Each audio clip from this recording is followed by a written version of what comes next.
The United States military maintains approximately 1.3 million active duty personnel across all service branches.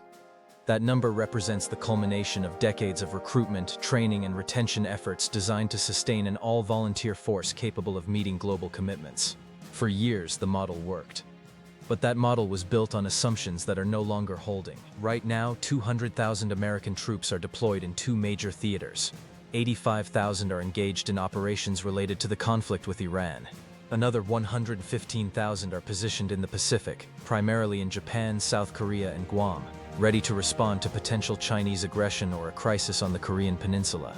That represents roughly 15% of the total active force committed to two regions where the potential for sustained high-intensity combat is real. The remaining 1.1 million are distributed across training commands, administrative functions, homeland defense, rotational forces preparing for deployment, personnel recovering from previous deployments, and smaller commitments in Europe, Africa, and elsewhere. On paper, the numbers suggest capacity remains. In practice, the system is approaching breaking point. Military deployments operate on rotation cycles. A typical combat deployment lasts 9 to 12 months. After returning, units and personnel require time to reset, retrain, and prepare for the next deployment. The standard ratio is one deployment for every 18 months at home station. That ratio ensures that forces remain ready, that equipment is maintained, that families are not destroyed by constant absence, and that service members do not burn out. Maintaining that ratio with current deployment levels means that the 200,000 currently deployed require a pool of approximately 600,000 personnel available for rotation. The remaining 500,000 are engaged in training new recruits, maintaining institutional knowledge, performing essential garrison functions, and fulfilling commitments that cannot be deferred. The math is tight, and it assumes that recruitment continues at planned levels, that retention remains stable, and that no additional deployments are required. None of those assumptions are currently valid. Recruitment has fallen dramatically. The Department of Defense set a goal of recruiting 60,000 new soldiers, sailors, airmen, and Marines in 2025. As of mid-year, actual recruitment stood at 41,000. The shortfall of 19,000 represents a 31% gap between target and reality. If that trend continues, the annual recruitment deficit will reach 38,000 by year's end. The reasons for the recruitment crisis are multiple. The economy is strong, and civilian employment opportunities are abundant. Young people who might have considered military service as a path to education, training, or economic stability can find those things in the civilian labor market without the risks and demands of military life. The wars in Iraq and Afghanistan, which lasted nearly 2 decades, created a generation of veterans who returned home with visible and invisible wounds. Stories of trauma, difficulty reintegrating into civilian life, and inadequate support from the Department of Veterans Affairs have circulated widely. Potential recruits and their families are aware of these stories. The willingness to accept the risks of military service has diminished. Social media has amplified this effect. Combat footage from the Iran conflict circulates on platforms that reach millions of young people daily. Videos of ships burning after missile strikes, aircraft shot down, casualties being evacuated. The sanitized narratives of earlier conflicts where media was controlled and imagery was curated no longer apply. The reality of war is visible in real time, and it is not appealing. Trust in institutions has eroded. Polling shows that confidence in military leadership, while still higher than many other institutions, has declined. High-profile scandals, reports of sexual assault and harassment that went unaddressed, and perceptions that senior leaders prioritize careerism over the welfare of troops have damaged the military's reputation as an honorable profession. Retention is also suffering. Service members who have completed initial commitments are choosing not to re-enlist. The combination of repeated deployments, family strain, and disillusionment with leadership has pushed many to leave. Exit surveys cite a consistent set of grievances: too much time away from home, inadequate support for families, a sense that the mission is unclear and that sacrifices are not producing meaningful results. The consequences of these trends compound over time. Each recruitment shortfall means fewer personnel available to fill units. Each retention loss removes experienced personnel whose knowledge and leadership are difficult to replace. The force is simultaneously shrinking and losing institutional competence. The deployment of 200,000 troops to 2 theaters exacerbates the problem. Units that have already deployed are being told to prepare for additional rotations sooner than planned. The 18-month home station time is being compressed to 12 months in some cases. Soldiers and Marines are being asked to deploy again before they have fully recovered from the previous deployment. The strain is visible in readiness metrics. Units that should be rated as fully mission-capable are reporting equipment shortages, personnel gaps, and training deficiencies. Maintenance backlogs are growing because there are not enough technicians to service equipment that has been used heavily in combat. Training ranges are overbooked because units are trying to prepare for deployment on compressed timelines. Military families are bearing the burden.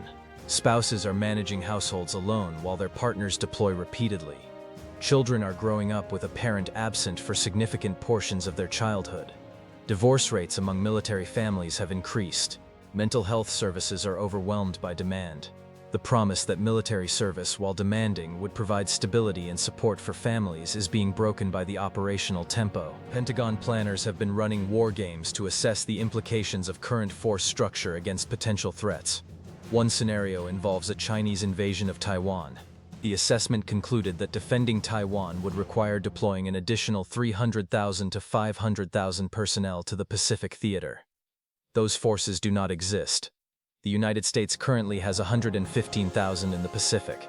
Even if every available soldier, sailor, airman, and Marine were sent to the region, the number would fall short of what the scenario requires. The conclusion is stark. The United States cannot simultaneously fight in Iran and defend Taiwan. It lacks the personnel to do both. Strategic choices would have to be made. Resources would have to be prioritized. One commitment would have to be abandoned or accepted as a loss. This reality has prompted discussions that were previously unthinkable. The selective service system, which requires all males between the ages of 18 and 25 to register, has existed since 1980. Registration is mandatory, but no one has been drafted since 1973. The all-volunteer force, established after the Vietnam War, has been a cornerstone of American military policy for over 50 years. But now, quietly and cautiously, some officials are asking whether conscription needs to be reconsidered. Not as an immediate measure, not as a public proposal, but as a contingency that might become necessary if current trends continue. The political obstacles are immense. Public opinion polls show that 72% of Americans oppose reinstating the draft. Among the age cohort that would be most affected, 18 to 25-year-olds, opposition reaches 89%. The memory of Vietnam, when young men were conscripted to fight in a war that many considered unjust, remains powerful. The phrase "hell no, we won't go" is part of the cultural lexicon. Politicians understand that advocating for a draft is political suicide. Whichever party proposes it will face immediate and overwhelming backlash. Young voters, whose turnout has been increasing, would mobilize against any candidate or party associated with conscription. Parents of draft-age children would join them. The electoral consequences would be devastating, but the military necessity is becoming harder to ignore. Commanders need personnel, units are understaffed, deployment rotations are unsustainable, and recruitment is not recovering. The gap between what the military requires and what the volunteer force can provide is widening. Alternative solutions have been proposed. One option is to expand the use of private military contractors. Companies like those that operated in Iraq and Afghanistan could be hired to perform functions currently handled by uniformed personnel.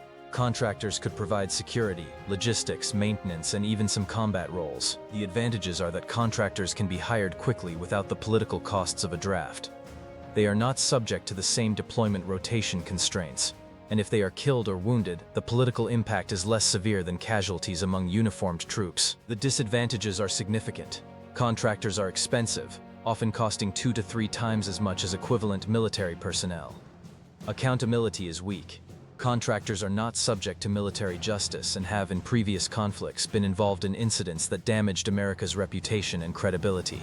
Relying heavily on contractors also raises questions about whether the United States is outsourcing its national defense to profit-driven corporations. Another option is to mobilize the National Guard more extensively. There are approximately 440,000 National Guard personnel across the country. Currently, about 50,000 are on active duty supporting various missions. The remaining 390,000 could, in theory, be mobilized for federal service. But the National Guard is not designed for sustained overseas deployment. Guard members have civilian jobs and families. Mobilizing them for extended periods disrupts their lives and imposes costs on employers and communities. Previous large-scale Guard mobilizations during the Iraq and Afghanistan wars led to significant political and social pushback. Governors who share authority over the Guard resisted federal mobilizations that depleted their states of resources needed for disaster response and other emergencies. A third option is to extend deployment lengths. Instead of 9 to 12 months, deployments could be lengthened to 15 or 18 months. This would reduce the frequency of rotations and make existing personnel cover more of the operational demand. The problem is that extended deployments destroy morale and accelerate personnel losses. Divorce rates spike. Mental health deteriorates. Service members who might have stayed in the military choose to leave rather than face another extended separation from their families. The short-term relief from extended deployments is offset by long-term retention losses that make the underlying problem worse. Congress has been briefed on these issues. Classified hearings have presented the data. Recruitment shortfalls, retention declines, deployment tempo unsustainability, the gap between requirements and capacity. Lawmakers from both parties have expressed concern. But concern has not translated into action because there are no good options. Increasing military pay and benefits might help with recruitment and retention, but the fiscal cost is enormous and the results are uncertain. Ending the conflict with Iran would reduce deployment demands, but that would require diplomatic or military outcomes that are not currently achievable. Accepting reduced global commitments would free up forces, but that raises questions about American credibility and the willingness of allies to rely on U.S. security guarantees. The debate over selective service reinstatement remains theoretical. No formal proposal has been introduced. No vote has been scheduled. But the fact that it is being discussed, even in closed sessions, reflects the severity of the manpower crisis. Military historians note parallels to earlier periods. Before World War II, the United States had a small standing army. When war came, conscription was necessary to build the force required. The draft continued through the Cold War because the threat was existential and sustained. It ended after Vietnam because the war was unpopular and the military concluded that an all-volunteer force would be more effective. The current situation is different. The threats are real but not existential in the way that World War II or the Cold War were. The conflicts are protracted and costly but do not threaten the survival of the nation.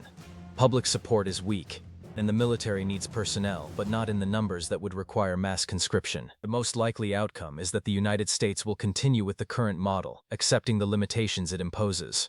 Deployments will remain high, units will be strained, recruitment and retention will struggle, and strategic choices will be constrained by the reality that there are not enough soldiers to do everything the nation might want its military to do. The all-volunteer force was built on the assumption that America could attract enough qualified personnel by offering opportunity, education, and a sense of service. That assumption is being tested, and the answer emerging from the data is uncomfortable. The model is breaking under the weight of sustained, multi-theater commitments that the public does not fully support and that offer no clear path to resolution. The United States has 1.3 million troops. 200,000 are deployed. And the gap between what is required and what is available is growing.